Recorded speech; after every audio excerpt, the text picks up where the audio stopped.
Welcome to HSR Motorsport. Hello and welcome everybody back once again to the HR Motorsports Round 5 Season 5 Round 6 here at Kyalami. One of my all-time favorite tracks. This is an absolute classic race track. I'm Mike Noss. Joined alongside me is none other than the karting commentator and legend himself, Kieran Mogg. Kieran, how are you doing on this lovely evening, afternoon, or morning, wherever these fine folks are? I am very well, thank you. Waiting to see some exciting racing as we've been seeing all season long so far. How about yourself? I am absolutely thrilled to see what these drivers have to offer on circuit for us tonight. As I said, one of my all-time, if not one of my just actual favorite tracks on the planet, Kyalami, meaning our home in Zulu. It is truly one of my second homes as well. Silverstone may be my all-time favorite, but this is a close second, and tonight we're gonna find out why. This is a circuit that, at the best of times, can be absolutely ruthless on drivers. It has the infamous cheetah curve. It's 2.8 miles, 4.5 kilometers on a track founded back in 1961. 15 corners, 9 to the left and 6 to the right, with 25 meters or 78 feet of elevation. Now that doesn't sound like much, Kieran, and it really isn't, but all of that can be found right down the mine shaft and into the infamous crocodiles. Yes, absolutely. It's there's a lot of elevation in very small segments of it. Quite a bit of the track is, like I say, flat, but then yeah, all that elevation changes in some very select segments. I think one of the most popular sections of it is at the Sunset Turn 6, that long right-hander. I personally cannot do it. I've driven that corner 1,000 times and I still cannot get it right. So I'm excited to watch how it's supposed to be done. But yeah, obviously we've also got going down towards Crawthorne, down to Turn 2. They count the kink down the long straight as Turn 1 for some reason. But yeah, going towards Crawthorne as well, that's also a bit of elevation, and then up Giuseppe as well. That's quite a bit of elevation change as well. So that's going to be, yeah, a real challenge for the drivers, not only in terms of the elevation change, but also the camber. We spoke a lot about camber last week, and it's going to be exactly the same once again this week. As we can see, the S's that were just on screen there, the S's slightly off camber, quite a fast section, and a section that, if you don't get it right, it can properly throw you off. It certainly can. And speaking of last week, we had Matt Jordan take the win in the Pro category, as well as down into the Pro-Am category. We saw Jim Fox take victory there. And in the AMs, we saw Alex Irvanich actually taking the win this time around, beating Emre Özdoğdu, who's been quite the dominant force. Now, with that being said, here are the standings as we get on into it. These are the Pro-Am standings as we have it. Jim Fox is going to be leading that one away.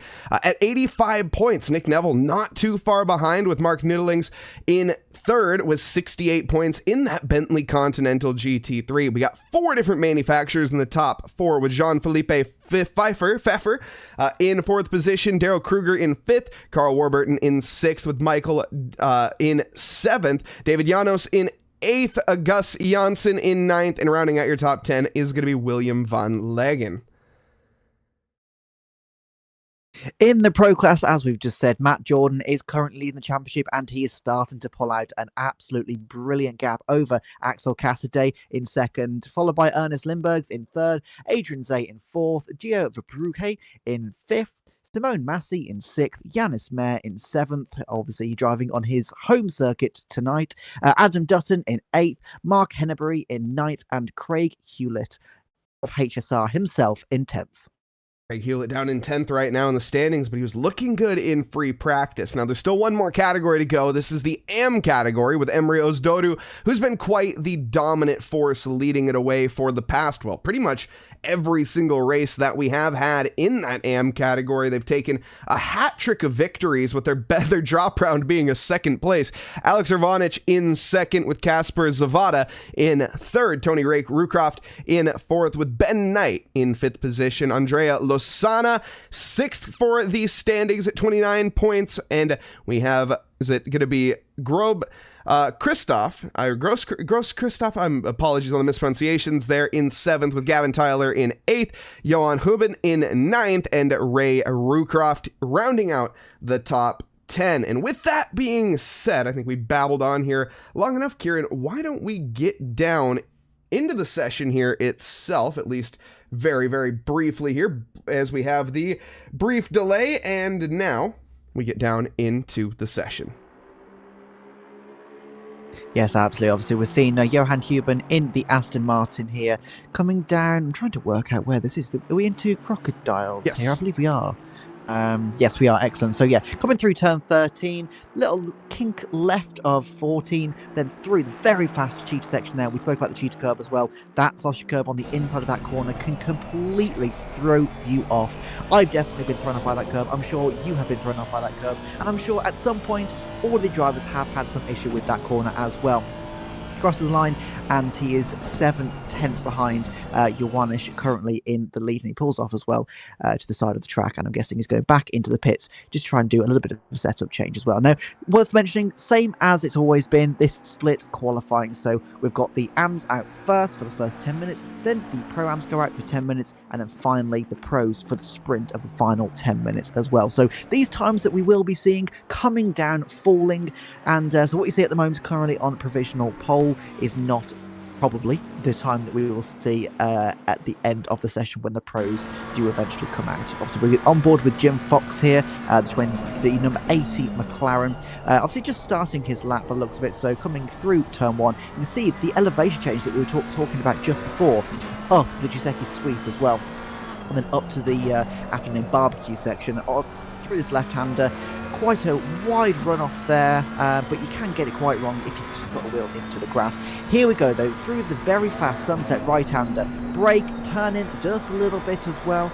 Just try and hold that inside and then just push it right out the left-hand side as well. It's a very, very fast section and they can get it absolutely wrong. Here we go through left of Clubhouse, corner number 7, then quick burst on the accelerator through. It's turn 8, the S is now lifting off and braking just slightly tad as well, coming through turn 9 and then up the hill. Interestingly, with the original layout of the track that was changed about 30 years ago, you would have turned right-hander here, but we are going left up into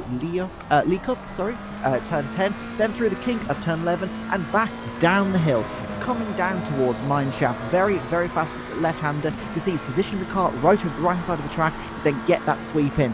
That means for the entry to Crocodiles, over the left-hand side, just touch that curb on the right, settle the car first, then get back on the throttle as we get towards the kink of turn 14, and the cheetah curb on the right side there, as you can see, does it absolutely perfectly. A little bit of an oversteer, I think the left rear of the car just dips into the grass there, but he gets it collected and coming round for his first lap. So let's see where he goes. That looked somewhat okay lap, but yeah, so he's gone into, well, he was in second place, but then almost immediately Noodlings in the 666 goes straight into second place as well. Jim Fox currently 6/10 behind Ioannis in first. Yeah, Ioannis there setting quite the banker lap, as it seems that none of the silvers are able to topple it just yet. Carl Warburton coming into second place. Now it's an absolute squabble for the top step of the podium, and well, the 111 holding strong and holding fast as it stands. Though, as I see it, right now, less than a second separating our top 5, and I would imagine there's more drivers to slot into that. 78 thousandths is currently the distance between Carl Warburton, and there we see him running a little bit wide on the exit there, and going to be invalidating his lap right before sunset. That's always frustrating, Kieran, when you invalidate early on a lap. Now he just has to basically trundle around for about 2.5 miles before he gets another shot at taking the crown. Yes, absolutely. But obviously we've still got some time in the session, so he has got time just to get his mind back into the game, forget about the mistake that's just happened, and go for it again at the end of the next lap. Here we go, Mark Noodlings, as we were just talking about, in the 666. He's in the Bentley as well, coming down into the Crocodile right-hander, then coming through the left kink of turn 14 on the approach to that cheetah curve there. As you can see there, that gigantic sausage curve, which is the bane of a lot of racing drivers' existences, is there. Coming to the last corner to complete the lap, and I can't help but wonder, across the different cars, we've had this conversation multiple times throughout the season so far, but the Bentley, big, heavy car, there's some really fast straights, but there's also some tricky sections. I've got a feeling the Bentley might be quite good around the section. We see the Porsche here as well. I think the Porsche may struggle. It's with obviously the weight over the rear axle. It's quite an alive driving experience. It's quite hectic in there, and so I think Nick Neville is probably going to his hands full as he comes across the line and see where he goes. 6th place, currently 6th place. Is he just Nick Neville? Where's he got? Oh yeah, 6th place. Yeah, 8/10 off. So yeah, I can't help but wonder whether the BMWs and the Bentleys might just be okay around here. I'm saying that as there's currently 2 cars in front of the first Bentley, but I'm ignoring that for the time being. Yeah, one thing I'm just also taking a look at is straight line speed. Now, obviously, straight line speed doesn't really tell you that much, but it's actually a very interesting sort of cluster of cars that we see. Obviously, the straight on Kyalami, or should I say the not so straight on Kyalami, isn't really that long. It's actually about 3,600 feet, or about 1 kilometer from the exit of the final corner down to the braking zone of the quote-unquote second corner, the first real corner, of course. Down through Crowthorne, so not too much time for these cars to get up to their top speed. And the fastest car right now, 244 kph. That's going to be the Aston Martin of Rucroft, and we have Huben who's right behind. So 3 Aston Martins, all within 1 kilometer of an hour. The Bentley also slotting into that same slot, so tied for second right now in that 3-way tie. Then the McLarens. It's a cluster of McLarens, or I don't know, a murder of McLarens. I don't know what you would call a group of McLarens. Chat, let us know. I'm very curious. And then after that, there is a pack of Ferraris, or a herd of Ferraris. What is a group of horses? Anyways, the Cavallino Rampantis down in 9th, 10th, and 11th for the straight line speed. So we're really seeing Kyalami sort of put these cars into their balance of performances, I guess, really showing where they lie. And when you look at the time charts, well, it doesn't really say the same thing. We see a very big mix of it, but that just goes to show you what the BOP does. We're currently using the LFM BOP. We saw that minus 17 kg for the Bentley might be explaining some of the lap time through the corners for certain. And able to set that pole position already. Mark Newtling's actually improving up to the top. But it's really interesting to see, and that's one of the things I love about GT3 cars, is just seeing the difference between all of these different machines. We have strengths in a straight line, we have strengths through the corners, and some all-around very balanced machines in the Aston Martin. But it is, it's a squabble right now for the top, and you can see it is a close fight as it stands, Kieran. Yeah, 100%. Throughout all these differences, though, it's amazing that Ioannis and Nick Neville are currently on the exact same lap time, down to 1,000th of a second. Despite the fact being in a Porsche and a McLaren respectively, they've managed to do the exact same lap time. So you can see there the balance of performance is working its little rear end off to try and make sure that these cars are providing the best platforms for their drivers as they can to go up against one another and make sure they give us, most importantly, a good show as well. So we can see Jim Fox in the McLaren currently gone into second place, just 2 and a bit tenths behind Mark Newtling's currently in first place. We've seen obviously Jim Fox has been an absolute barnstormer so far this series, so he's probably in that car not going to be happy with second place, not going to be happy with 2 and a bit tenths off, but I'm not going to count him out. Coming through the crocodile section, through the kink of 14, here we go through Cheetah. How does he cope with it? Just a little bit. Perfect.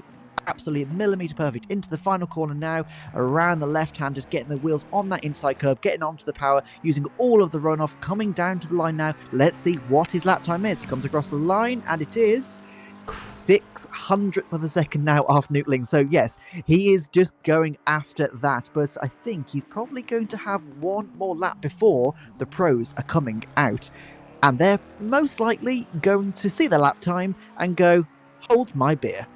They precisely are going to be doing that. Jim Fox, though, he's not done right now. He's going to be trying to get that pole position. 60 thousandths of a second right now. In case anyone is curious, the blink of an eye, roughly about 2/10ths of a second. The distance between those times, literally splitting hairs as it stands. I also just wanted to take a moment here while we are in qualifying, 10 minutes left here, to welcome everybody that is joining us. I see we got Livis Racing, Simone Massi, Matt Jordan, Rev Up, all in the YouTube side of things. We also have a subscription, a tier 1 sub for 6 months from Craig Hewlett. My goodness, that's almost a year. Craig here, of course, one of the main hitters over at HSR, and out on circuit tonight, we're going to be seeing what he can do in terms of the lap times.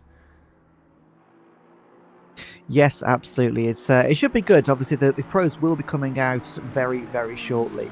But yeah, Mark Newtling's obviously in the Bentley, currently in first place. Jim Fox is wanting to take him off, and actually you can see on the track map, the pros are currently out on their out lap. So yeah, this will be Jim Fox's last lap. So be interesting to see as he comes through the kink at Cheetah, up to the last corner. Let's see where he can go. Can he take Mark Newtling's off the top of their Pro-Am qualifying? So down the straight, here he goes. What is the time going to be? takes it. 142.047, 150 milliseconds faster than Martin Luttling's, and he's going to be happy with that. But yeah, like I was saying earlier, I think the Bentleys might be quite suited to this track because although it can be very technical in places, it's a very fast and flowing track, and as we've seen in previous races, the Bentleys are very suited to keeping the speed up and not going too slow because, you know, once you're in the slow technical sections, the Bentley's weight really affects its performance. Whereas if you keep the speed up, there's enough weight going over the aerodynamics of what there is on the GTs, just to make sure that it's hunkering down into the road and giving the driver the best performance. So, yeah, we've got obviously Ioannis in second place in that Bentley, and he held first place for most of that qualifying session for the Pro-Ams.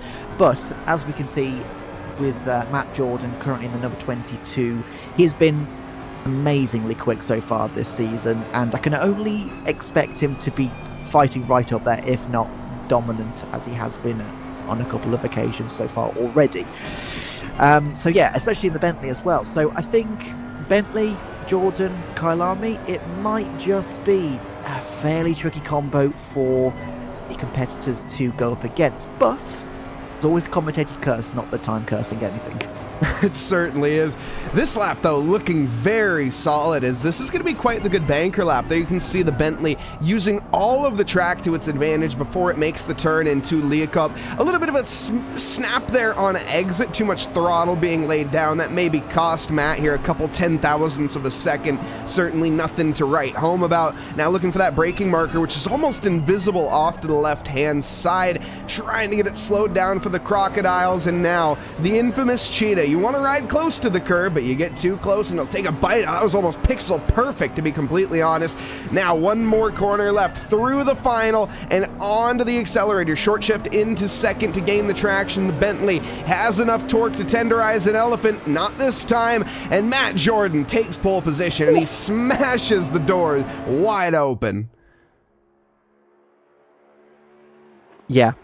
I'm genuinely, like, that was absolutely astonishing. Half a second quicker, but almost in a blink of an eye as well. Jackson in the Ferrari, as we can see on screen at the moment in the 323, just 2 and a bit tenths off. Now, Mark so far has had a bit of a rough ride, I think, in the championship in terms of the overall pace, but he's right up there as it stands. I can only imagine, obviously, Matt Jordan, that was his first lap. He's going to go a little bit quicker over the next couple of laps. But Gio Verbruche, I think, as we've recently discovered, that's the correct pronunciation. Gio Verbruche, is that how we agreed it was, I think? Well, we have our little translator that I can play, and the stream will hear it, and I'm going to do it anyways. Verbruche. Verbruche, of course, is how you would pronounce that. Yes. Thank you very much, Remco Ottens, for providing the pronunciation guide to try to speak a little bit of, well, Belgian, I suppose, or I think German of some form, shape, either way. Either way, we'll pay no mind to that. Look at the gaps, 20 thousandths now separating pole position. Craig Hewlett has said, welcome to the equation. Yes, absolutely. He's going to be just doing probably a little giggle in that car at the moment. He's probably just going to, oh yes, you can all look at my rear end for the race. He's going to be very happy in that number 4 HSR branded McLaren. And yes, obviously the lap times will continue to fall as we see Matt Jordan coming to the end of his next lap, and he just smashes it once again. I mean, 141.335, nearly 2 tenths faster than Craig Hewlett. So it's all up to these two at the moment. We've also got, obviously, Zay in the number 50 Aston Martin that could join the group. We've got Verbruche, we've got Manship that could launch an attack. We've also got, obviously, home man Yannis Mehr. Obviously, we heard him on comms a couple of weeks ago. Can he do anything? He had an interesting run, I think, last week. He a bit of an unfortunate circumstance at the start, but then he just started to just pluck away, and he did very well by the end of it as well at the Glen. Certainly. So what can he do as well? Go on, sorry. No, I was just going to say, certainly could be, as we see here the 777, a little bit off of the pace from, well, I guess not really. He's, to be fair, only a second off, and he's down 12 positions from pole position. It is a tight field spread right now in that top 14, 1 second separating that, and I would imagine more drivers to join soon. It was back in 1975, that Jody Scheckter took the victory here on Kyalami to be the first driver to ever win on home soil. Jonas Mayer trying to take a little note out of those books back to the 70s, and we'll see if he can make that happen. Now, of course, 75 would be the number he's looking for. He's got this 777, maybe a little out of touch with that one, but still, 3.5 minutes left in qualifying. Anything is possible in racing, and normally we will see something happen, although right now Jonas Mayer needs to get a hurry up on. 4/10 though is the improvement as it stands. A little overcommitted there through Cheetah, now into the final corner.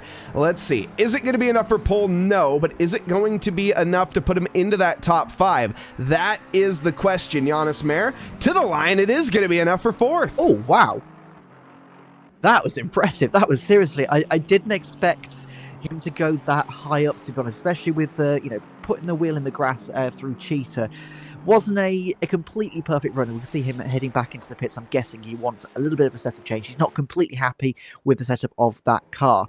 We also saw Craig Hewlett close the gap to Matt Jordan up at the top of the field as well. So just 0.07 of a second between the two as it stands.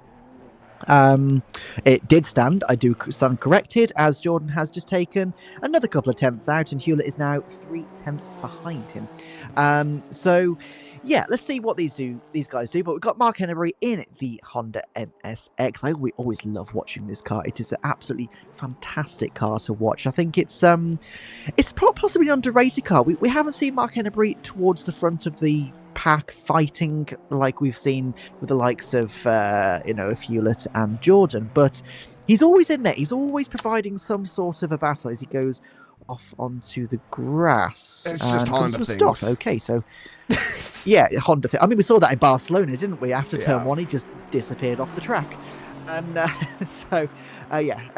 back to Simone Massey. Obviously, we've seen Simone Massey launch an attack at various different drivers throughout this season so far as well. So what can he do? Can he spoil the party of the front runners in that Aston Martin? Coming through Cheetah, just a little bit of touching on the grass there, into the last corner at Ingwe and onto the pit straight, putting all of the car almost off the track. Firing down to the line, what can he do? Invalid. So he's 14th. So invalid. That's why I didn't spot that. Do apologise. It's hard to tell. So yeah, stays 14th. Actually, no, he was just slower. Currently 1 point. He went off somewhere. Either way. Oh, he was. Yeah, either way. Yes. Pay no mind to the commentators. He's just gone off. Yeah, we don't know anything. That's why we talk about it. As Murray Walker says, those who can do and those that can't talk about it. Exactly. Here is Ernst Limburgs, though, down in 4th position right now. The 205 Lamborghini has the 50 ahead. This is an interesting prospect here, seeing this Lamborghini back into the competitive conversation. Haven't seen this car up at the top in a while. Has Aaron Manship as well as Morris behind right now. Those two separated by very, very slim margins. 20 thousandths of a second, 200ths separating 5th and 6th position. Looking up at the top, Craig Hewlett, 3.5 tenths off the mark, and just about, well, again, another 30-ish, 60,000 seconds of a whatever commentator's math. It's pretty close right now. Definitely less than the blink of an eye. This, though, is going to be the final attempt for all of the drivers to put it together. Matt Jordan here coming into the final corner. This is going to be the assemblance of the final laps. Is he going to improve? The Bentley looking good right now for pole as he heads to the line. It is going to be a slight improvement by about 2 tenths. 140.6 is the time to beat. Craig Hewlett not going to find half a second sitting in pit lane. Neither will Adrian Zay, as they have crossed the line and found no improvement. Ernst Limbers is going to be up next here, but I don't see any form of improvement on this one. I think Matt Jordan has smashed this one out of the ballpark. Yeah, absolutely. I mean, we've seen him dominant in some sessions. I don't think we've seen nearly 6 tenths of a second pole position gap. I could be wrong. But I don't think It's been that big. Oh, Honest Lindbergh straight to second place at the end of the session there, right when it mattered, straight into second place. And we've seen Ernest as well. He's not one to count out. He had a couple of bad starts throughout some of the races this season, but he's then come through the pack. And I mean, I think, was it Barcelona? He pitted early, and then by the end of the race, he was right up there, but his tyres had gone off because he's been on them the entire time. So that could be a real interesting battle between the three of them in first, second and third. Simone Massey in the Aston Martin, not had a brilliant qualifying so far, but can he master it on this last run of the session? Coming through turn 16, the final corner, onto the pit straight, running right out wide to make sure he doesn't use the track limits there. Coming through to the line, let's see what the lap time is. Currently 16th place, and he doesn't improve. 1.4 seconds off Matt Jordan in first place. So that is qualifying. That was an exciting one, but Matt Jordan, I mean, over half a second out in front. That's going to be a big margin for the rest of them to get down. But don't forget, overall lap time, one lap pace, doesn't necessarily translate into race pace. Don't forget, this is an hour-long session, and anything could happen. Yeah, anything can happen in racing, and it normally does. Matt Jordan, now we know how dominant he can be just from his previous victories here over the course of this Season 5. Ernst Limbers, though, really kind of just coming out of nowhere. I will admit, I counted him out for the pole position, which is fair enough. He still had half a second to go to find it, but I certainly didn't expect him to best Craig Hewlett by about 15 thousandths of a second. Craig probably going to be a little bit frustrated on that and trying to show it back up in his race pace. And that's something that we haven't really talked about too much, is the fact that these drivers, yes, they have to translate it over into a 1 hour race with one mandatory pit stop. The drivers, they have to take tires, and it is going, no, tires, fuel optional. Wait, hold on. Either way, it is going to be, the drivers have to make one mandatory pit stop. I'll be honest, the message that I have in my Discord actually has added more confusion now that I think about it, but it's going to be a very interesting one. Matt Jordan sitting on the top of the championship and looking to extend his lead. We look down to the Pro-Am category, though. Jim Fox, really dominant, has 3 cars in between him and the other field. And then Alex Irwanich once more looking to dominate here tonight and take home his second victory in a row over Emrios Dodu, who's kind of nowhere in sight right now, at least for the red plate categories. Yeah, I mean, all the way down in 23rd place at the moment. That's he's got a lot of work to do, I think, if he wants to fight for this. But there's a couple of drivers that are not quite where we expect them to be. There's a couple of drivers that are a little bit higher than we expect them to be. So, yeah, the grid is very, very shuffled at the moment. So, like we say, anything can happen. I really am excited to see about this front battle between Jordan, Lindberghs and Hewlett at the top. Even Zay as well, in the number 50 Aston Martin. These 4 drivers, I think, at the front are really going to put on a good show for us. And if Lindberghs and Hewlett can just manage to claw onto the back of that Bentley, don't let Matt Jordan get away, then I think we could see an absolutely storming fight.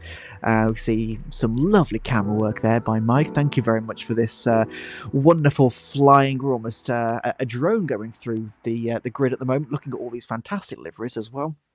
I do love my drones. Yeah, so yeah, you should take it up as a profession when you're not commentating. I think we can all agree on that. One of the Mustangs on the right hand side there, I believe that is that the one that won in Barcelona, I think it was. And yeah, so it's going to be a good few battles up and down the fields, but I think, like anyone, I'm really excited to see what's going to happen at the front. Yeah, this is going to be quite the showing. We have a track where overtaking is more than possible. Kyalami, not necessarily the easiest track to make a move on. There's quite a few opportunities where you can put it off into the gravel or the barrier if you're not too careful. However, into the first corner, through the mid sectors, on the exit of Sunset Clubhouse Bend, at the top of the hill through Leacup, there are plenty of chances to make a lunge if you feel that you're faster than the car in front. And I predict we're going to be seeing quite a bit of that. with a very stacked field, 30 plus drivers here taking part tonight. We can see as we get to the back of the grid, that lovely Sprite livery on the McLaren back in what is going to be a position that I can't really check right now because I don't have the controls for it. But there is, of course, the grid. The fans are frozen in anticipation as we get ready to begin our outlap here for what is going to be round 6 of the HSR Championship here at Kyalami. This is the last race of the year, Kieran, as we get ready to resume back on January 3rd. That is when we will have the chance to see these drivers back to compete. And of course, the holiday season. Any plans you'd like to share with the fine folks at home? Alcohol, I think. That's probably going to be my plan. How about yourself? I mean, to be fair, I think that's going to be mine as well for the most part. I think a lot of people will be agreeing with that statement. Family time and alcohol, which of course makes family time a lot more tolerable. If you haven't, of course, drink responsibly, everybody. We are not promoting drinking and driving especially. Don't do that. That's bad.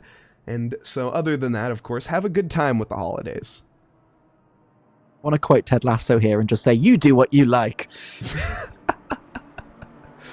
Either way, let us know, chat. What are your plans in the holidays? I see we again have quite a few people joining us right now. Craig Hewlett, by the way, fuming as he has posted in the Twitch side of things, saying that he is not happy with losing that second position to the Lamborghini. I predict a little bit of maybe some seeing red, and of course, Craig not going to be looking at his own livery.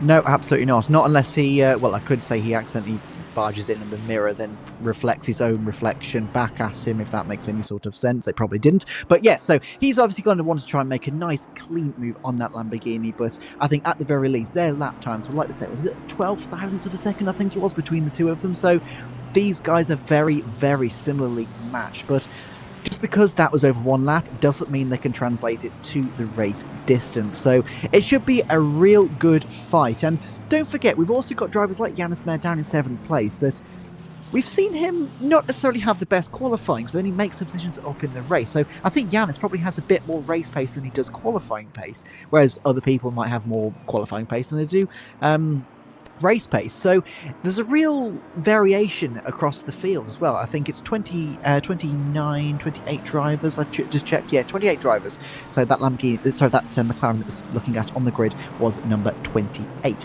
But yeah, so it's going to be a real fight now. So like you say, last race of the season of the year, and we're not last race of the season, last race from this season, this year, if that makes sense. But the drivers now, last couple of corners, they're just going to be trying to get their minds into the game of this. They're going, right, who's going to be my competition? What do I want to do off the start? Focus on those lights. Focus on when we go green. What do I want to do into turn 1? Where do I want to position the car? And also, you've also got to think about, where do you want to force the other drivers to be? Do you want to be on the outside of turn 1 so that you can then try and get the inside of outside of turn 2 to Crowthorne, and then get the inside of the sweep? So it's a bit of a interesting thing, but here we go, onto the pit straight. All the cars lining up. We're ready for the green flag. We're ready for an hour of racing. Mike, take them away.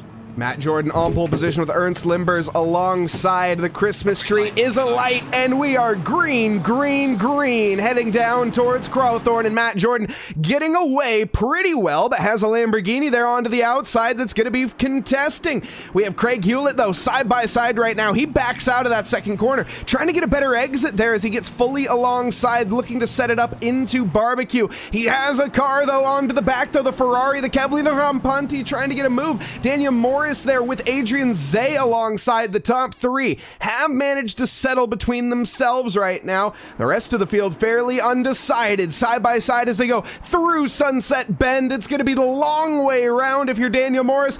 Got to keep your foot in it. Keeps it valid between the mayo and the mustard, and now should have easy work onto the inside of Clubhouse. Gets onto the accelerator, and once you get to the S's, you have to go nip and tuck. But who is that in the background? The 777 who started in 7th. Some say it's fate, some say it's a curse. Yannis Mayer, he's looking to clean up the scraps.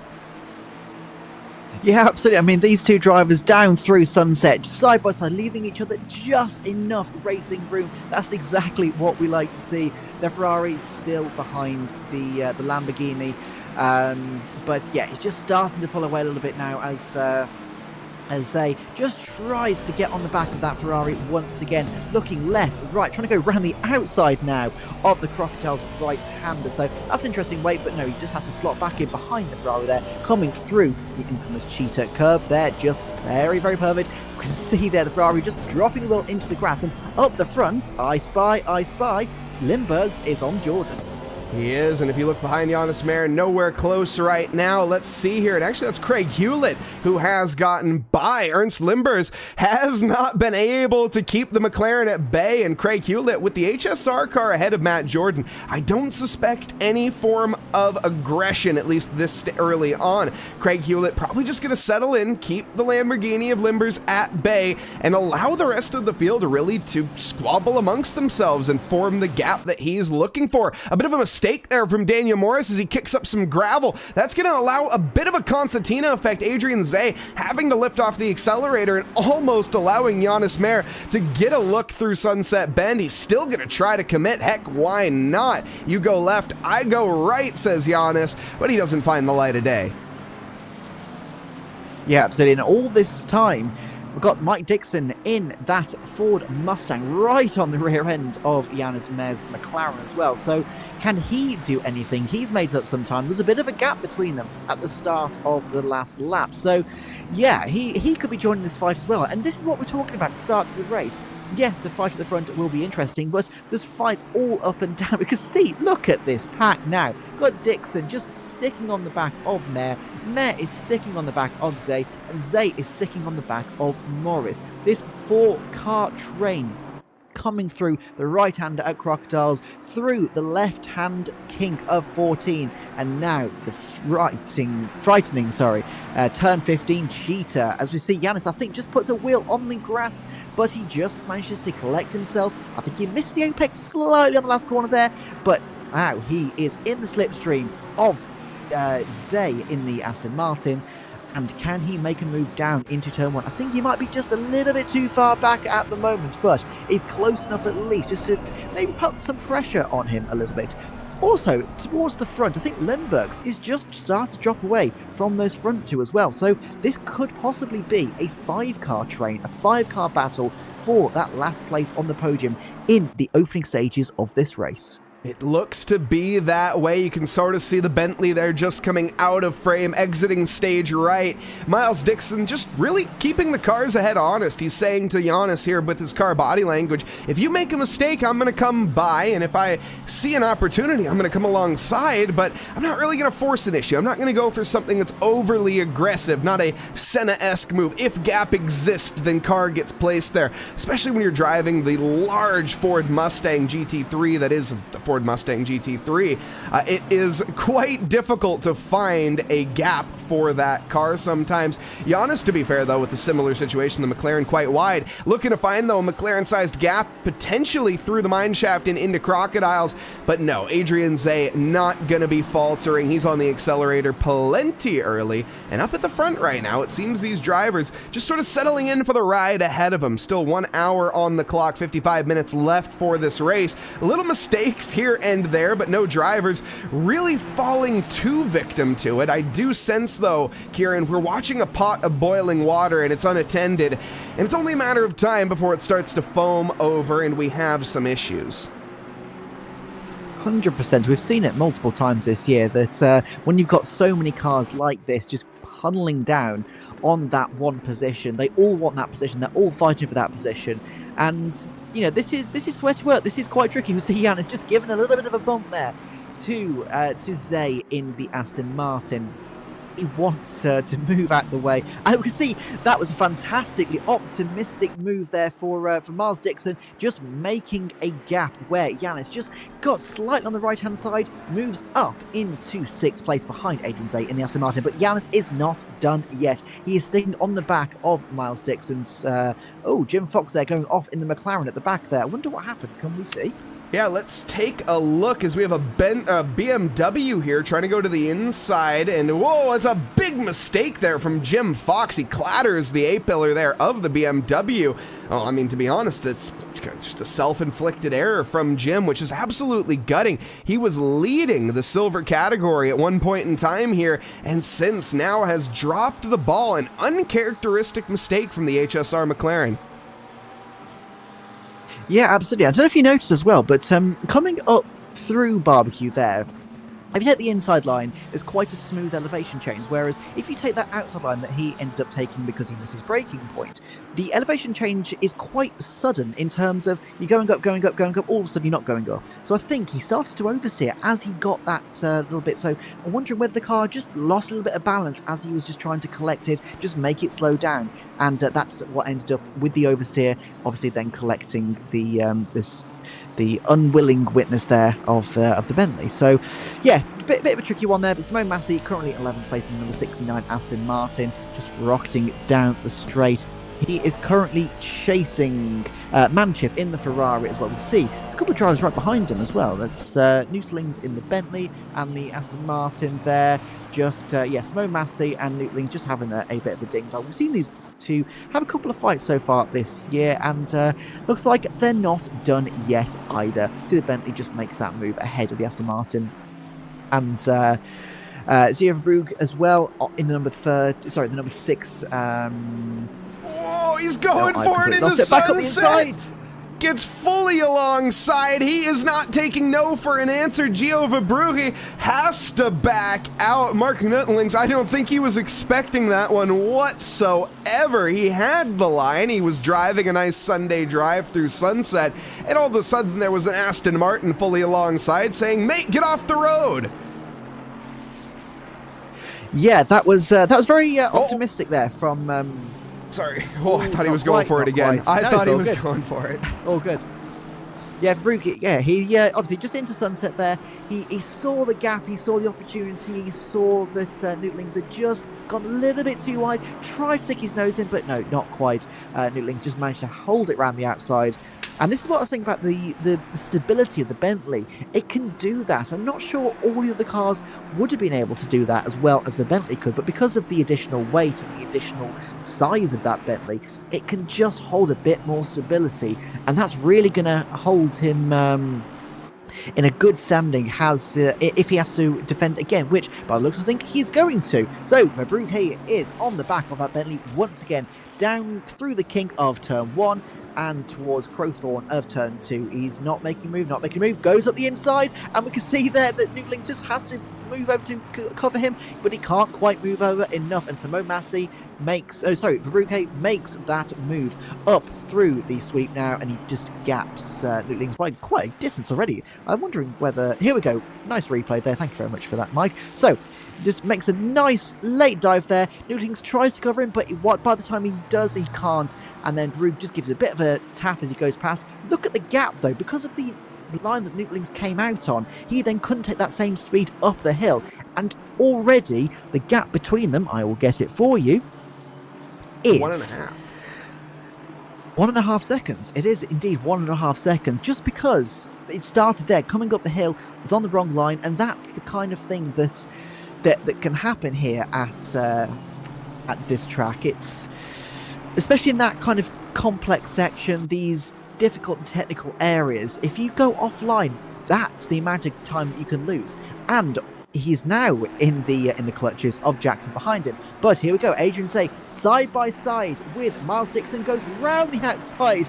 That was absolutely astonishing there, going round the outside through Cheetah. That's a tight corner anyway, going round the outside of Adrian Say in the Aston Martin. That's impressive. So see Miles Dixon again, one that can make places up in the race. Adrian Say though not giving up just yet, through the kink of turn 1 down towards turn 2. I think he's a little bit too far back, and Miles Dixon is now after his next victim, which is Morris in the Ferrari. Indeed, and just taking a look back, Mark Nidling's here, actually going backwards since that incident. Now he's under the clutches here of Mark Jackson, who is trying to make moves to the outside of the second corner. Crowthorne maybe a switch it back up onto the exit of the Bentley here, seemingly weak after Gio Verbrugge sort of barged his way alongside. It was a fair overtake, very reminiscent of Lando Norris and Max Verstappen at Coda. A bit of a Max Verstappen-esque move from Verbrugge, but he did make it work. And again, all the cars stayed on the circuit. No harm, no foul. That's one of the things about these GT3 cars. They can take a bit of a battering, a bit of a bruising. It's a hard call here as well on who to watch, as Mark Jackson seems like he's going to dispatch this Bentley sooner rather than later, but I can't take my eyes off this Miles Dixon, Adrian Zay fight, as well as Daniel Morris, who's only 1 second ahead right now, and joining that party, Giannis Mayer, just in the background. It seems like right now Giannis struggling to keep up with this pack, but he's trying to use their squabbling to his advantage, and right now it's working. He's still within that slipstream window, at least very, very slightly down the start-finish straight, which will be lending him a helping hand, but he needs to get the hurry up on if he wants to stick with this pack. I hate to say it, but the 777 seems to be cursed in 7th. Yeah, I think so. It's 777 in 7th, currently going around his home circuit. He's just he doesn't seem to have quite the pace of the guys in front of him, which is a shame. But don't forget, this is a long race. Anything can still happen. He's still got 47 minutes left on the timer. So, I mean, maybe the tyres will come to him, maybe the car will come to him. He might be still trying to find some time. So, Livianos in the BMW, just chasing down that Lamborghini of the 44 right ahead of him in Derringer. There's a bit of a tight battle right behind him, Manchip and Massey as well. So, we've got these two pairs just coming up the Giuseppe sweep through Barbecue, and now we're going down towards the fabled Sunset. Long, fast right-hander, and here we go. See there as well. Yeah, I think Simone Massey is not very happy, sat behind the 999 of Manchip as well. He wants to dispatch of that Ferrari, get past and get involved in the battle that we were just following between Livianos and Derringer. But looking left, right and centre, just trying to find a way past. Go on, Mike. Well, I'm not sure he has much of a choice right now, to be honest. He may want by, and he may be knocking at the door, but of course, as the song goes, you keep on knocking, but you can't come in. And Aaron Manchip, he's being the representative of that song. The Manchip Brain Chip. Very interesting name for the car, but hey, look, I didn't come up with it. I'm just the one that says it. The 999, though, under pressure down the mine shaft. This is a dangerous move to get on, and wow, very, very close. Simone Massey does think better of it ahead, still keeping an eye on that Leonis battle with Derringer. And they are giving each other quite the hard time. That Lamborghini under threat, and just in the background, Mark Jackson as well as Mark Nidling's having a bit of a fight to see who the superior Mark is. Yeah, absolutely. And in that meantime as well, I think Dixon has finally got past Morris in the Ferrari, so Dixon's up into 4th place. But Daniel Morris here currently in 5th place, just trying to defend against Adrian Zay in the Aston Martin. Bit of contact there, but still all good between the two drivers. Coming up the Giuseppe sweep and through the left-hander of Barbecue now at the top of the hill. Going down towards Sunset now, though. So these guys are fighting just a little bit. Now, one thing I do want to just quickly mention. I've been following the lap times of the battle up front, and Matt Jordan has been lapping anywhere between a 141.422 and a 141.6 dead. So that's 10th and a half really that he's lapping in between. Now, Craig Hewlett in the number 4 McLaren right behind him. Last lap he was actually only half a tenth slower, but throughout the last couple of laps his lap times have varied between a 141.487. Oh, see Aaron Manchip just getting past Simone Massey in the Aston Martin there. So finally he has dispatched that Aston Martin. He can go after Livianos and Derringer right in front of him. Great move there from the from the Ferrari driver. Go Not on. quite. I think that was a defense, actually, as Aaron Manship, I think, was ahead at the scene, and Simone Massi still trying to get by, and you can even see the frustration now with Simone Massi, as he clearly was not happy with the defense and is giving him quite the flashy. Getting into the head now. There is going to be a better exit for the Aston Martin, but still, with Gio Verbrugge behind, he is not unaware of the fact that there is another sister car right in that wing mirror. Looks, though, for the racing line. He's going to dive to the inside late. Flash of the headlight saying, I'm coming alongside whether you like it or not. Aaron Manship, not too much of a fan, but he gets shoved a little bit wide right there. A bit of elbows out racing for Simone Massi. Makes a mistake, though, through barbecue. Is this going to allow Aaron Manship the defense? No. Aaron's going to have to hold fast and defend. And actually, now that you mentioned it, he may have been ahead. These two, though, no love lost. That is for certain. Whoever was ahead at the initial engagement. Either way, Gio Verbrugge wants to be ahead of both of these cars, but is struggling to find that window. But oh my goodness, I sense chaos soon. Yes, absolutely. These three are really putting on a good battle. But yeah, Gio Verbrugge did exactly what he needed to do there. He made sure he was out of the way of their battle, but ready to pick up the pieces should anything go wrong.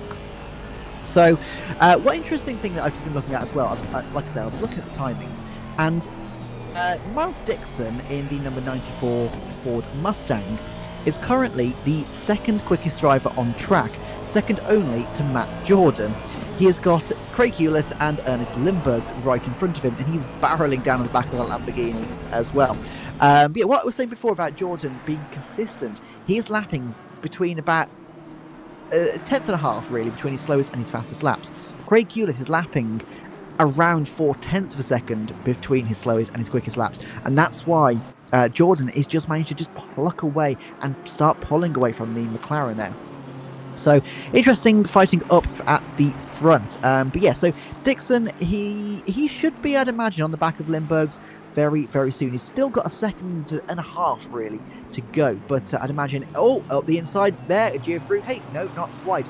As I think Manship just sees him coming, covers that place, and he goes, no, you can't go away. You are not having this place because I am trying to go after Simone Massi. These three still not giving up on this fight. And why? Why would they? Who can blame them? Coming through the fast right-hander of Sunset now. And I think Simone Massi's just starting to pull away from these two as well. So I think Manship has got more to worry about than Simone Massi. He has got Gio Verbrugge more to worry about. That Aston Martin is looking quick against the Ferrari at the moment. And the Ferrari just has no intention of fighting, as you were saying. He's like, come on, stop attacking me, Gio. Let's work together a little bit here and get rid of the Aston that's ahead of us. And maybe we can then catch up to this little fight that's at the top of the hill, down to the inside of Leacob. That should be signed, sealed, and delivered for the BMW. There's a little bit of a wiggle, though, on the accelerator, and that might allow the Lambo back down the inside. But no, that would be a high-speed, high-commitment move. He's going for it into Cheetah, gets onto the brakes, and he does back out. That is a, well, I'm pretty sure everyone's seen the clip of that Target Lamborghini on the hill, on the descent down Bathurst. I think it would have looked fairly reminiscent of that if that overtake did try to come to fruition. Yeah, absolutely. What was interesting there, coming up at the top of the hill, he almost seemed to just kind of go, yeah, come on by.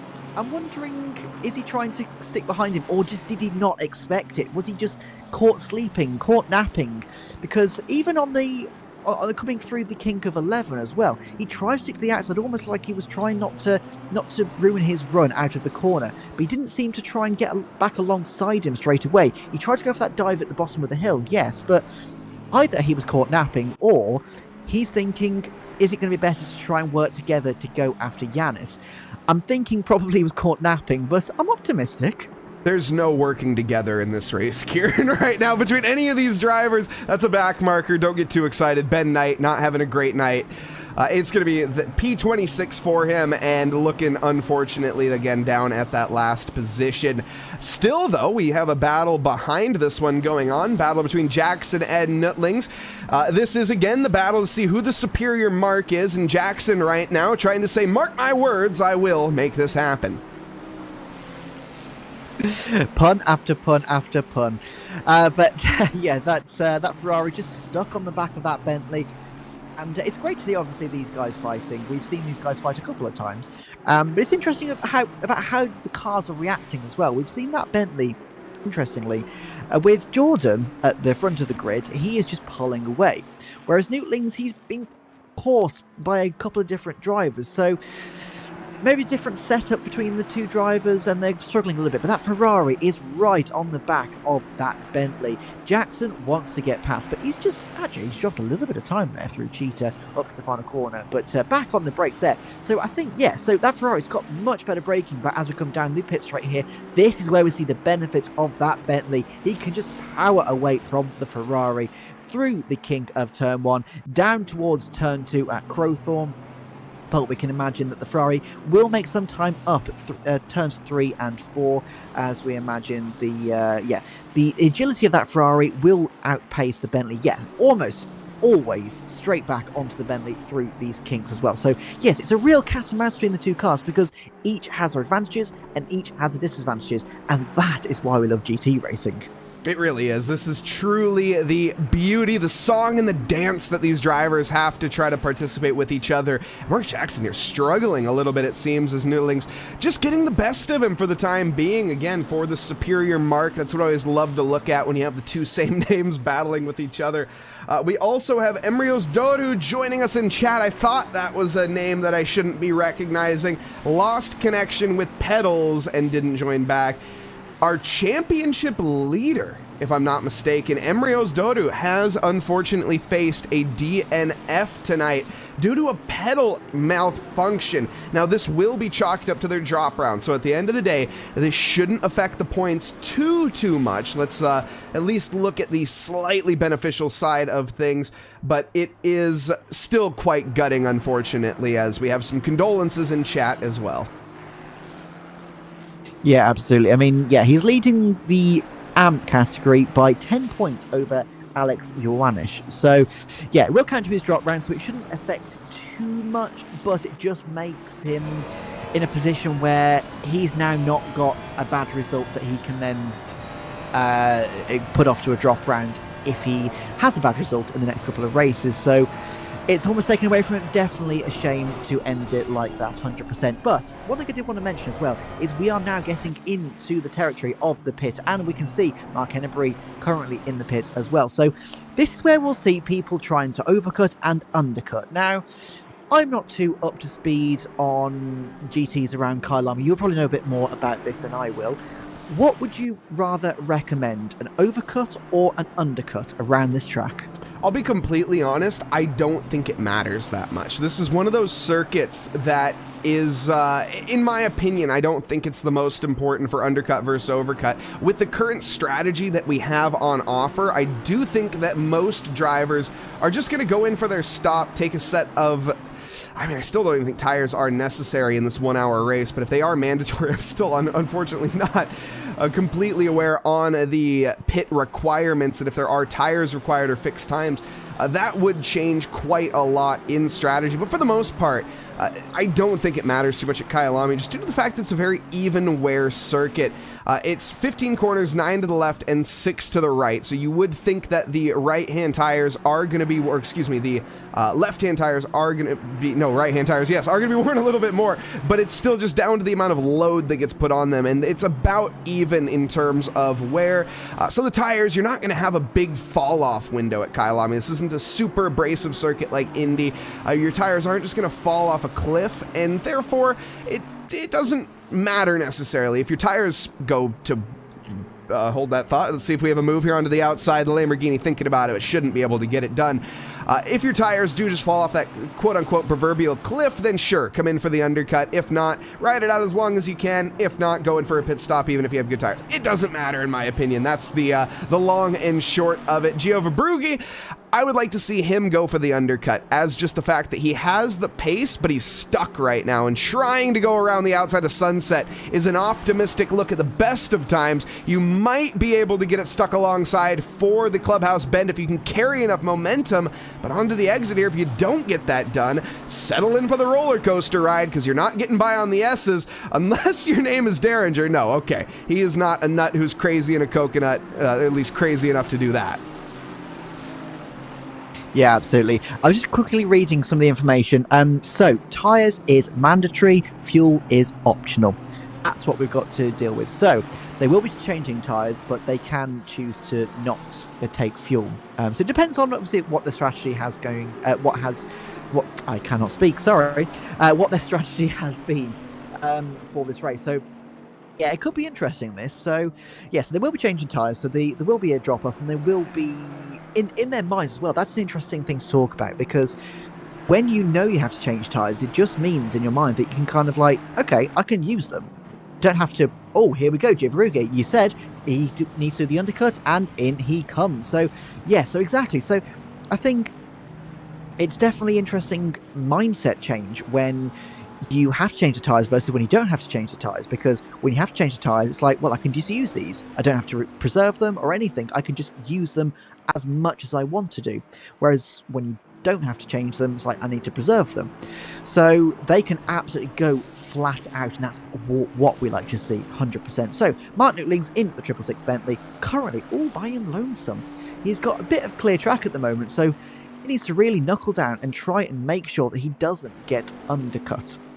So do you come in this lap, or do you try an overcut? No, you come in the slap. You have no choice. The people around you are going to be gaining way too much lap time on those fresh tires due to the fact they are required. So this is the time for Mark here to literally give it everything he's got. This is hammer time, as we would say, of course, or as Lewis Hamilton would say. This is the time to give every little bit of those tires and lay it down on the circuit, because you're coming in at this lap to call the strategy of Giova Brugge. You're calling the strategy of Derringer, Adrian Zay, all of the cars that are around you, Mark Jackson, Nick Neville. You need to respond to them. If not, you're just going to be losing too much time. And yes, you're only losing half a second per lap, but that half a second turns into a second, turns into 2, 3, 4, and so on and so forth. You might be okay going for a couple more laps, but there's really no point. You're already at that halfway mark, and you need your tires to get up to temperature as well. So you pit too late, and you might have an issue. Simone Massi, oh no! Oh, there's big contact. Enough midair time to be served wine on that flight. Simone Massi caught hit as a passenger. Let's go back and watch that again. This is going to be Mark Nuttling's point of view after the exit of Cheetah here. So we're about to see a car spun around. We're still flat, and we drove into the back of him. Where's the reaction time, Mark?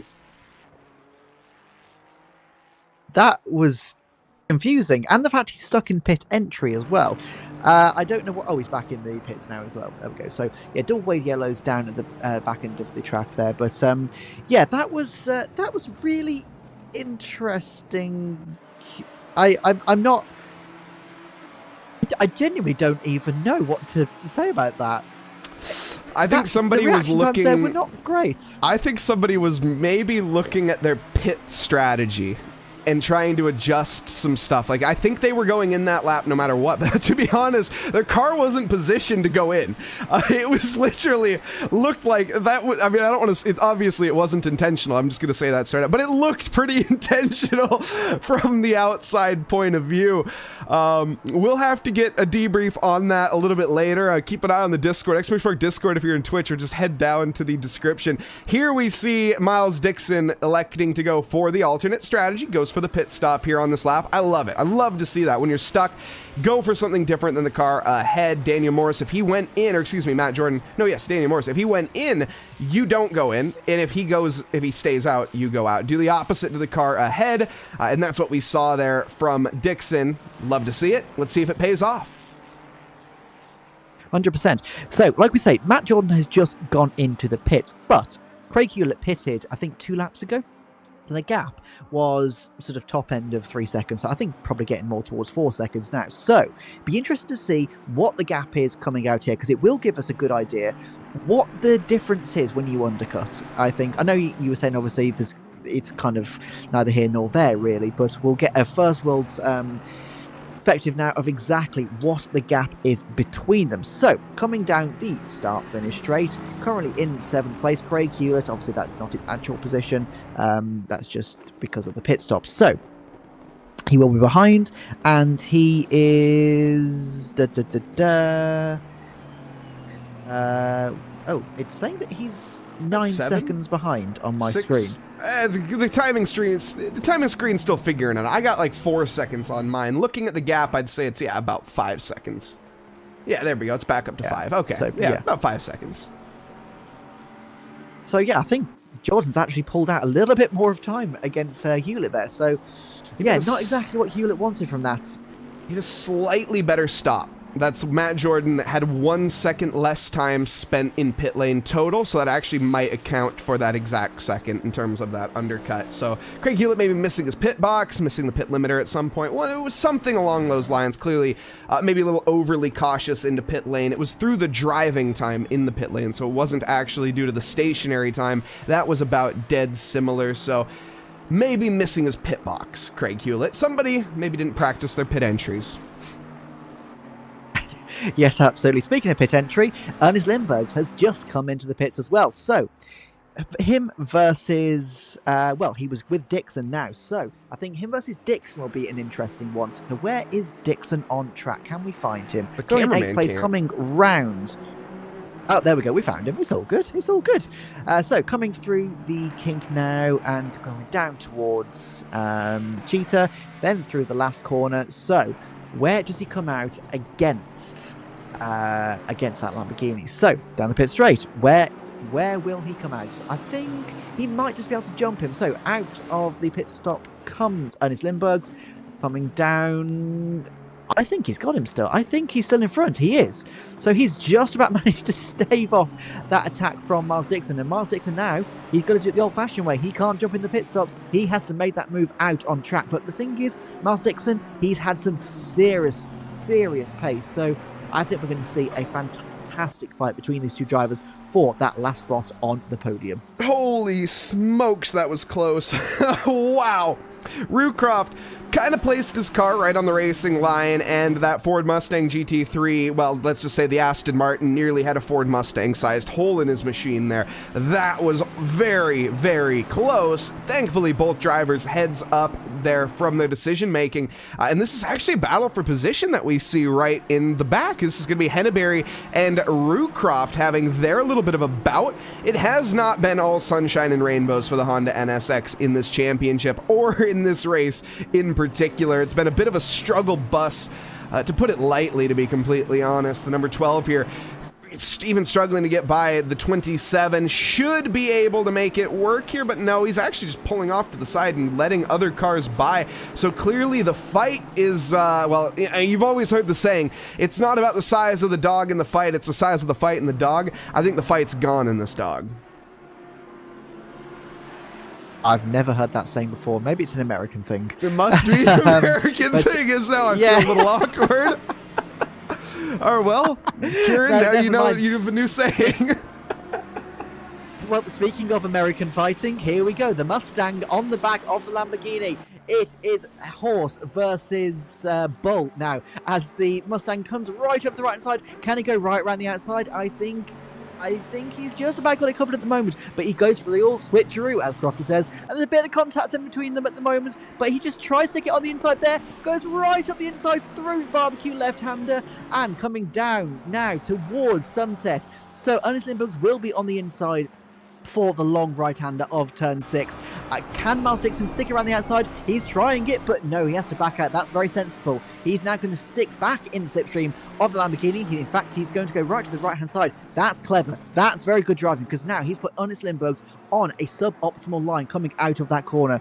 Now coming down through the S's again, trying to put Ernest Lindbergh on a compromised line, but I don't think he is the correct place to do it. If he wants to do it, he's going to have to do it out of the top corners of turn 10 and 11 down the hill towards Mineshaft. That's really where he needs to be doing, which is exactly what he's doing. So he goes right to the outside there. He's trying to get the run, but Ernest Lindbergh just manages to stave off that attack for the time being. But here we come. Miles Dixon just takes a bit of a look. Interestingly, pulls out of it quite quickly there.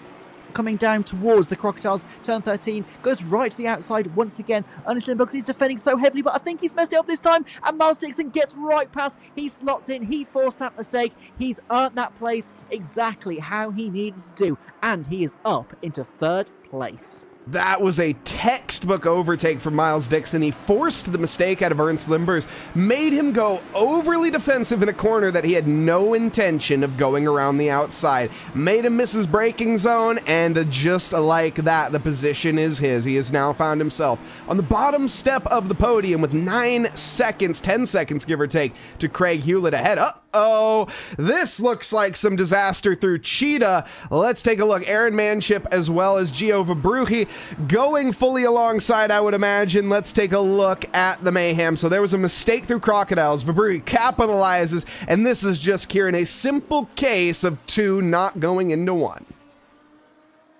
Yeah, but the looks of it, I think, yeah, the Ferrari just turned it a little bit too soon, bounced Vabrucchi over that curb at Cheetah, and then once he was on that curb, he just had no steering, had to go straight on, and ended up with them both going off the track. That's my take on it, at least. But up the inside goes Gio Vabrucchi on the Porsche there of, I think it's Nick Neville. It is Nick Neville, yes, as well. So down in 14th and 15th place, not exactly where Gio Vabrucchi needs to be for his championship fight, but yeah, just trying to dispatch of Nick Neville and just try and get back up into the top 10 if he can. He's got a couple of seconds, not impossible, but it's going to be tricky for him to do it.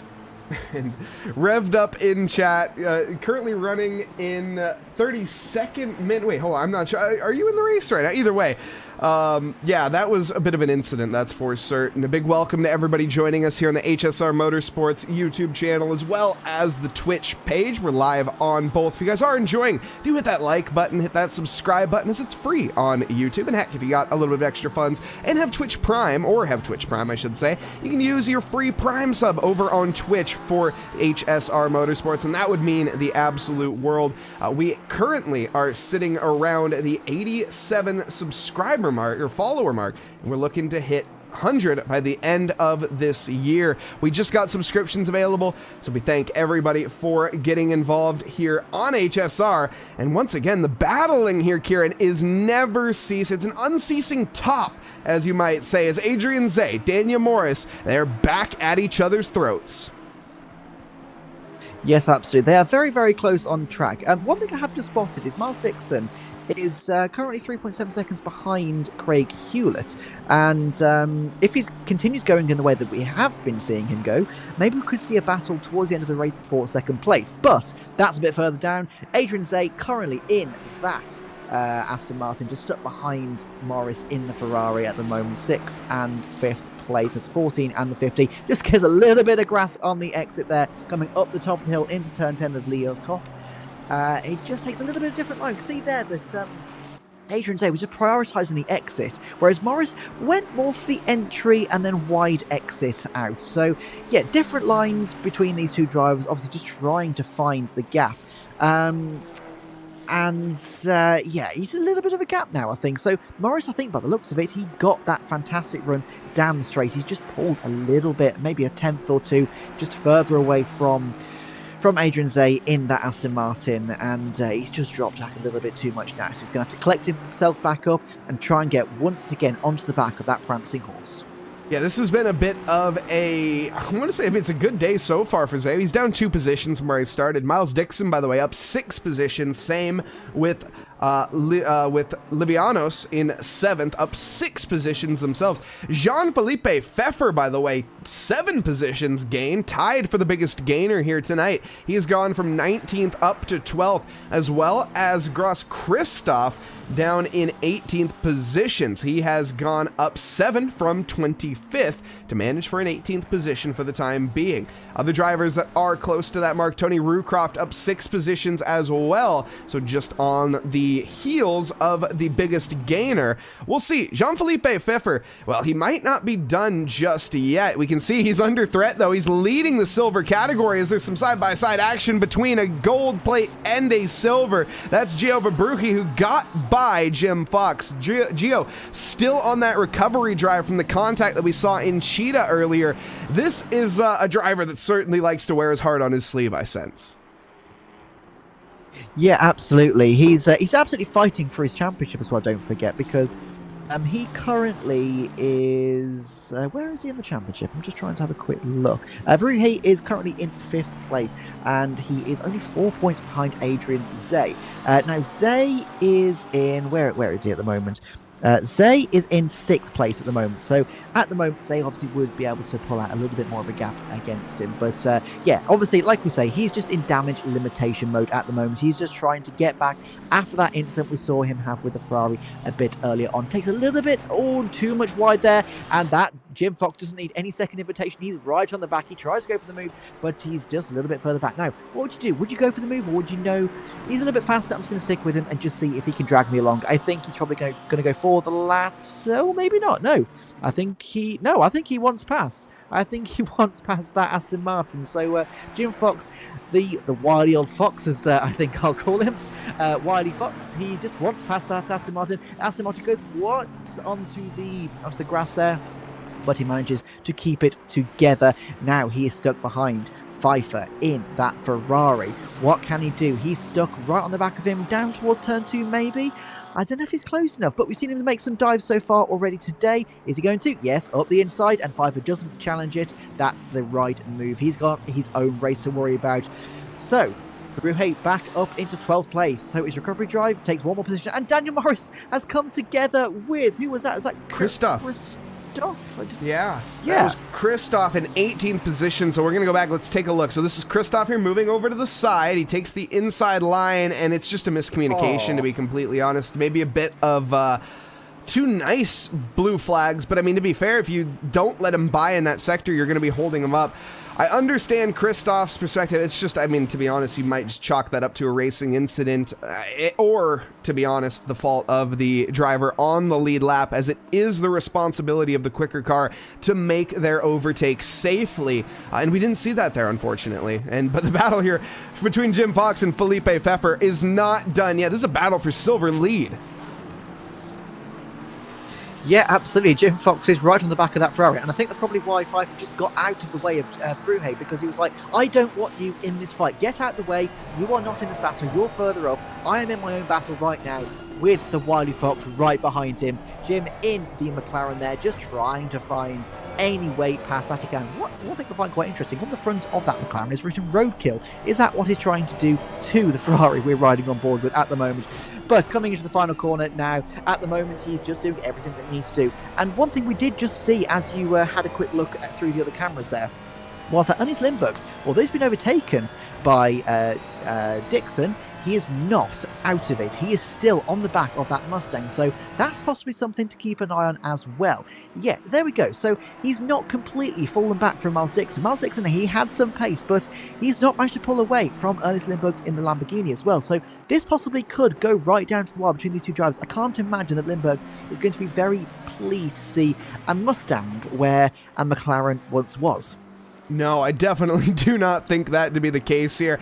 And to be fair, I haven't seen this good of a fight between an Italian and an American since, well, their, extended trip back in 1943. That was the last real time we saw these two come together.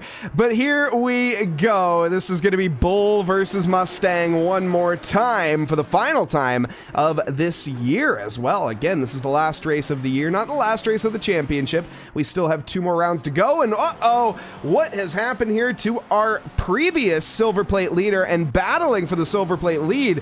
Jim Fox, the wily, cunning Fox, has he overstepped his boundaries, and has the hound found him? It seems it has a bit too much curb there for the McLaren.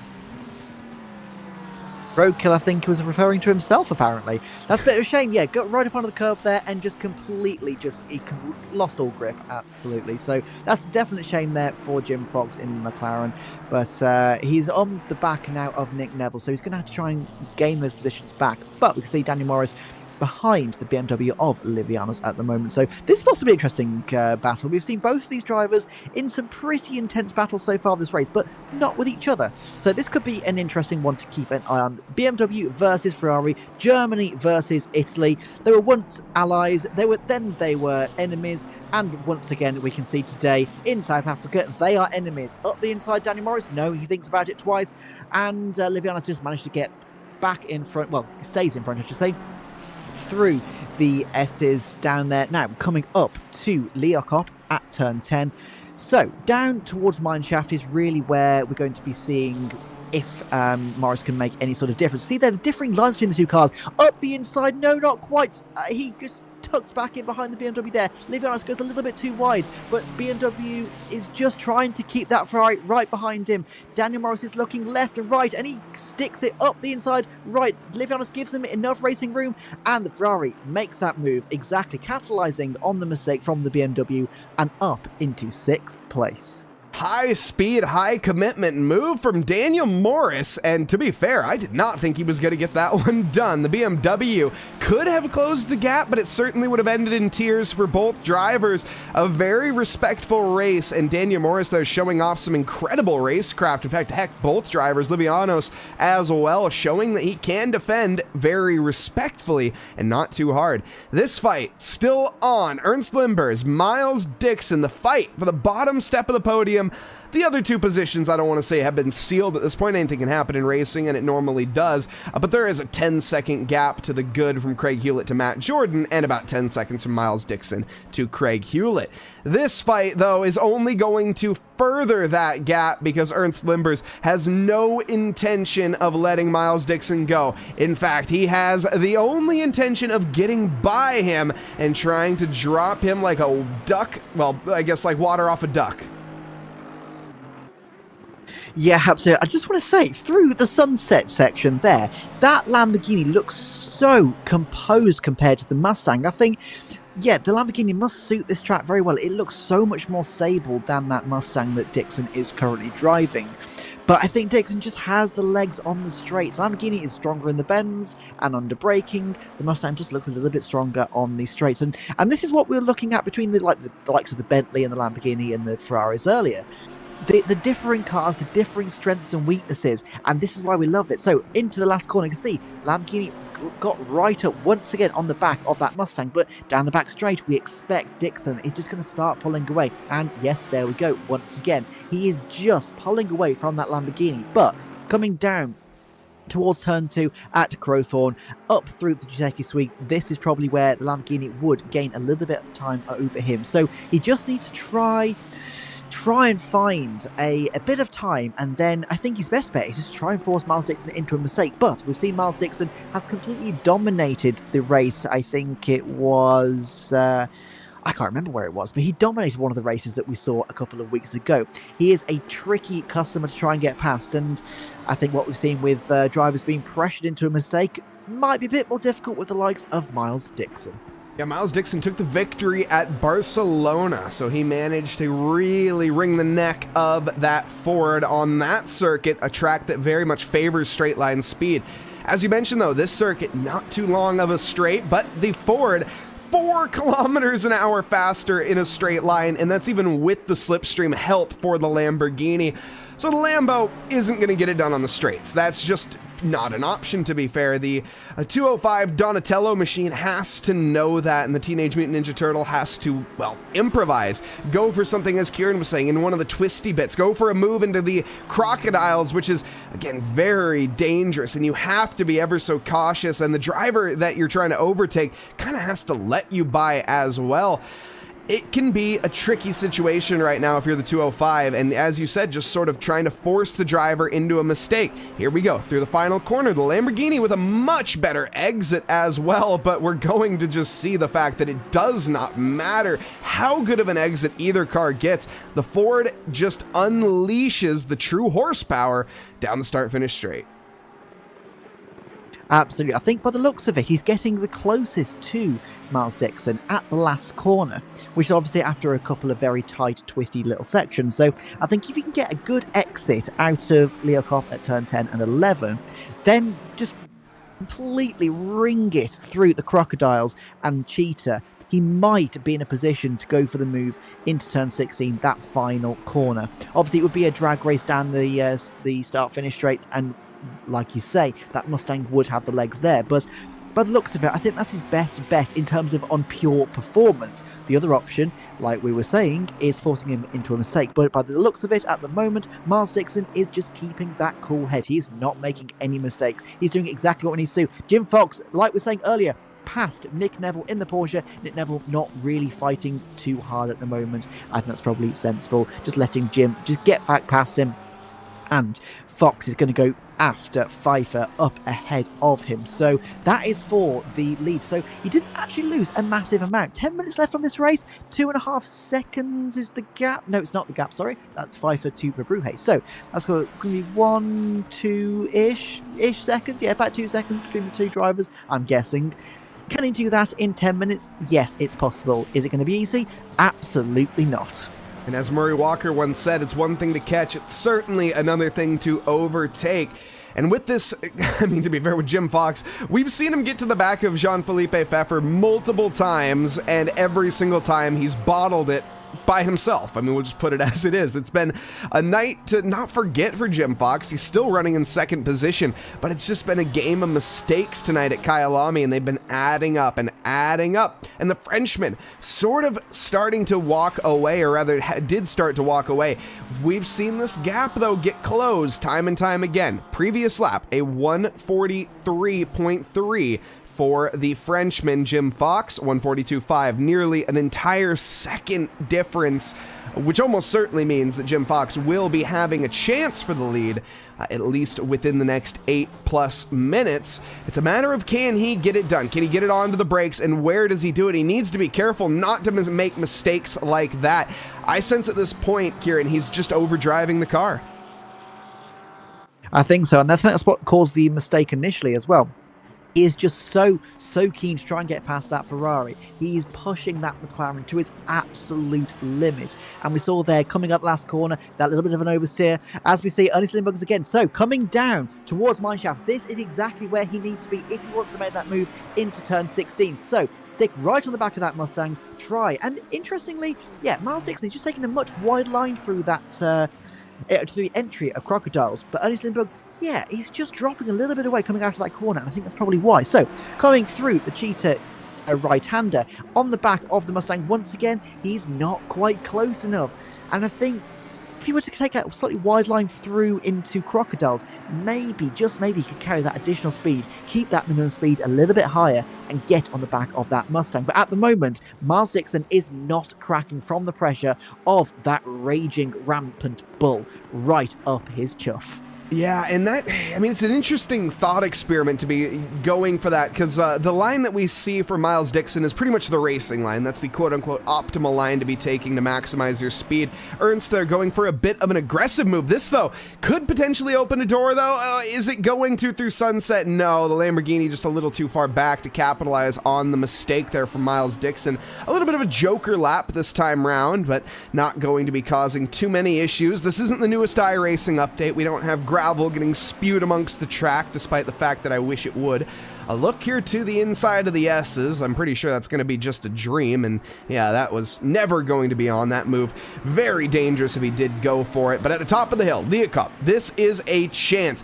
Needs to be very bold onto the brakes and commit to the inside line. He doesn't this time. Lines it up, though, again. Crocodiles, he's been thinking about it through Crocodiles. He's gotten a move done in the past on the inside, but can he do it to a driver the likes of Miles Dixon? I don't think he will this time around. He's a bit too far back. Cuts to that inside line, though, trying to force a mistake out of that Ford once more, but you got to wake up pretty early in the morning if you're going to go for a move in the Crocodiles onto Dixon, and after that, of course, going through Cheetah, there's almost no way to go 2x2 through there. We've, well, seen what happens when that comes to reality on this track already. Yeah, absolutely. And I think this lap, he's been a little bit closer than he has been so far as well. So, although he's not going to have a move into turn 2 at Crowthorne, because, like we say, obviously that Mustang, I say that actually, he just looks a little bit too, no, not quite, no. He tries to force a move and force a mistake, but no, not quite. Up the hill of the Giuseppe sweep, tries just looking left, right and centre. He's only got 5 minutes left of this race. The timer is quickly whittling down, and the time for him to make a move is quickly whittling down. Through Sunset, we've seen just how agile and settled that Lamborghini is through this section compared to the Mustang. He always gains a little bit of time. He's pushing it right to the outside of the track there, as we saw, using all of the width. Coming now up to the S's out of Clubhouse through turn 8, through the right-hander of turn 9, and up the hill towards Leo Cup. Is he close? He is close there. So, can he move to the left? He's looking at it, but no, not quite. Once again, and interestingly, through this line, he's taking the exact same line as Miles Dixon. He is trying to follow that Mustang. And down the hill towards the mineshaft once again. Is he going to go for that tight line or the wide line? He goes for the tight line. Once again, he was a little bit too far back, but no. He goes for that tight line again. So obviously he's doing something there on purpose. He's not going for that wide line specifically for a reason. I wonder what it is. Through Cheetah there. He goes a little bit out, but so does Miles Dixon. They are so close. They are both pushing it to the absolute limit. Neither of them wants to budge. Neither of them wants to give up this place. Neither of them wants to finish in 4th, but one of them has to. And who will it be? Just give a little bit of a wave there to the Ford Mustang GT3 that's walking away in the distance. We're going on that front splitter cam. Really gives you a perspective, but now we have a back marker getting involved here. This is Ben Knight. Gets out of the way so extremely quickly there. Very smart decision making for Ben. He wants nothing to do with this fight, and I do not blame him. This is the bottom step of the podium, the deciding factor here tonight. Whilst all this has been going on, Gio Verbrugge actually just pit. Is there a drive-through? There must be. Yeah, there is a drive-through. Gio has pushed a little bit too hard tonight and exceeded track limits one too many times. Kyalami, to be fair, not the easiest track to get a drive-through on, but Gio Verbrugge here, he's just, again, been overdriving a little bit. In fact, he did even find the position over Jean-Philippe Pfeffer, but either way, he does have to hand that back, and the battle for first position in the silver category has tamed down. It's 2.5 seconds now between Jim Fox and Pfeffer. This is the fight for the ages, the closest battle on track by a mile, and it is quite exciting. Down to the final 2 laps left to go. We have the Donatello machine of Ernst Limbers in the Lamborghini Evo 2, taking that tight line one more time versus Miles Dixon in the newest iteration to ACC, the Ford Mustang GT3, the 5.4-liter Coyote engine, trying to sing its American song and hold on to the bottom step, but round to the outside of the final corner. We have a commitment here from Ernst Limbers, but he does have to back out one more time. I sense, though, Kieran, a bit of frustration right now from the Lamborghini. He's very close. In fact, he's close enough to make a move to the inside if he wants, but can he get it sealed up on the brakes? That's one of the things with the Ford Mustang. It has incredible brakes and is so hard to get alongside into those heavy braking zones. I get the feeling that the Lamborghini is not the only raging bull that's stuck behind that Mustang. I think Lindbergh is also a raging bull at this point, just trying to get past that number 94 of Miles Dixon. He's looking left, right, and centre every single place, but Miles Dixon at the moment is doing exactly what he needs to do. He doesn't have the outright pace to hold back Lindbergh's, but he's positioning his car, he's putting it in every place it needs to be to keep the Lamborghini from getting past. And he's been doing it for, well, we're talking possibly getting on for half an hour now. He's been holding back the Lamborghini. He's only got a minute and a bit left. Limbo's going to the right-hander. He's trying to get that sweeping line, to get that cutback, to get that line down towards Mineshaft. But as we've seen before, the Ford Mustang will just start pulling away. There is a bit of traffic coming up, which they will catch in the next couple of corners as well. Could that potentially play a role in the outcome of this race, in the outcome of this podium? Lindbergh's once again, and Miles Dixon for the first time in a couple of laps, he has to pull over and actually defend that position. Smart move there from the Aston Martin, just getting out of the way. That's Huben in the number 9 sign, I believe it is. But in Lindbergh's, it's right on the back of him this time. Can he make a move? He goes to the outside once again. Is he going to cut back? No, he's not. So he's going to try again, once again, down towards Crowthorne. And yeah, it's very, very close. Only a minute left now for this title, for this position to be decided between these two. They are both fighting tooth and nail. They are both going absolute to the wall, absolutely pushing themselves and their cars. They're going to be fighting both mental and physical fatigue at this point as well. They've been fighting for an hour. It is a very physical thing, very mental thing. It's very strenuous. They are both doing extremely well to keep it on the island, to keep it between the two lines of the track, keeping it within track bounds through sunset once again. And Lindbergh's again, I think he's just pulled back a little bit too much from the back of that Mustang. He's struggling. So, Sorry, he's struggling in Sector 1 quite hard, but as it stands here through these middle sectors, this is where the advantage comes, and as we go through the S's, we're going to see him gain right back to that back bumper. Is he going to commit to the outside? He tried the inside so many times in Leah Cup, it never worked out for him. He tried the outside on the previous lap, it didn't work either. This time he says, all right, whatever, I'll just plant it in the center of the track. Nothing is working, let's try something different. What I do know, and what has been working, though, is Matt Jordan. He's been working his tail off to win this race, and as he comes around to the final corner, the final race of the year for the HSR Season 5, Race 6, he takes the checkered flag and the victory in the HSR Bentley Esports. Next up, Craig Hewlett, the man down in 10th in the standings, has found an incredible result tonight. Third position, though, still undecided. Miles Dixon holds it for now, and as they come through the final corner, Ernst Limbers gives the flash of the headlights and the tip of the hat to settle the final position there and comes home third and fourth, respectively. What is happening, though, from Jim Fox? He has actually found the lead of this race. Jean-Philippe Pfeffer has had an incident on the final lap, and he's even dropped the position to Nick Neville. Oh, there's big damage here for the Ferrari. Let's see if I can catch it. I don't think I can. In fact, no, I certainly can't, as I've gone into the replay now, which we're not in the replay. We're still live, folks, I promise. But Jean-Philippe Pfeffer, devastation on the final lap. Yeah, that was... It's a real shame. He had such a gap. I think there's still over 2 seconds coming into that last couple of laps as well. So it's a real shame there for Pfeiffer against Jim Fox. But as we've been saying, Wild Fox, he's currently got Gio Verbrugge right behind him. And they're not in the same category, but they're still fighting. Coming down the start-finish straight, and see Gio Verbrugge, he goes, oh, to hell with the track limits, I'm going right over the edge. And Jim Fox just manages to hold back that Aston Martin. That was an absolutely astonishing end to the race. That was a real good battle, and I just want to tip my hat. I mean, they tipped their hats to themselves, but I think between Dixon and Limburg's, I've got to tip my hat to both of them. They both kept it exactly how we wanted. Although there was no position change, it was tense, it was close, it was tight, and neither of them put a foot wrong. But in the end, it was Dixon to take that final step on the pro podium.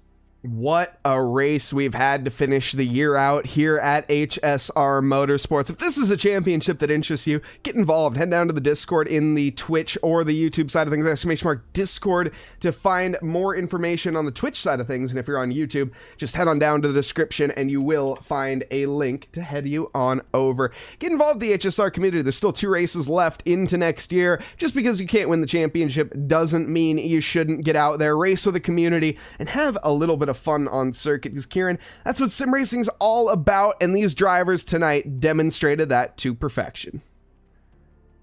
Absolutely. I mean, they've had fun, I hope. Most of them had, at least. You know, there's a couple of incidents, but they've had fun. We've had fun. It has been fantastic once again to commentate alongside you, and once again we've seen a fantastic race. And it really does show that this kind of racing, it can be so exciting, both watching it and driving it. So yeah, if you want to get involved, definitely try, because it is a fantastic championship, and it's fantastic to call it alongside you, Mike. Absolutely. The pleasure is all mine, Kieran. And with that being said, folks, we are going to be concluding this stream and this year for HSR, and what a year it has been as well. A big thank you to everybody on board for the community, as well as over on the admin team, as well as the stewards, as well as everybody that makes everything happen here on HSR, as well as to the drivers, of course, for participating in this championship. I hope everybody has a happy holidays and a very safe holiday experience. We will be back strong next year, January 3rd, for the 7th race of this championship to conclude this amazing series. But I've been Mike Noss. Joined alongside me tonight has been Kieran Mogg. I hope everybody has a lovely evening, afternoon, or morning, wherever you are in this fine world. Thank you, and good night.